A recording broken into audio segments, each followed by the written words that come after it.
Welcome to the Banker Lamp. Please enjoy the video. In this video, I will show how to remove a GMC Sierra door panel. First, let's prepare by gathering a few essential tools. You'll need a flathead screwdriver, a Phillips head screwdriver, a 7mm socket, and a plastic trim removal tool. Always remember to disconnect your vehicle's negative battery terminal for safety before beginning any electrical work. Then, gently pry off the small triangular trim piece located near the mirror, usually held by 3 clips. Next, we'll tackle the visible fasteners.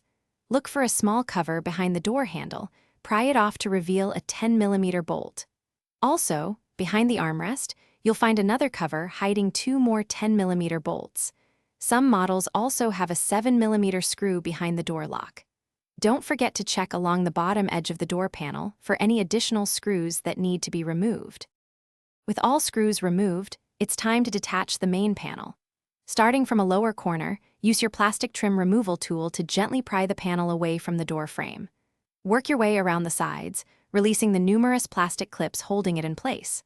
Once the panel is loose, carefully disconnect all electrical connectors for components like the window switches and the door lock. Also, detach the cable for the interior door handle by squeezing its tabs.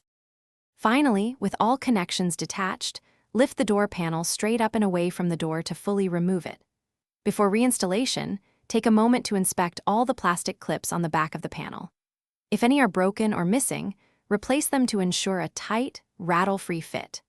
Reassembly is simply the reverse of these steps, making sure all electrical connectors and the door handle cable are securely reattached before snapping the panel back into place. Thanks for watching. If this was helpful, leave a like and consider subscribing. See you next time.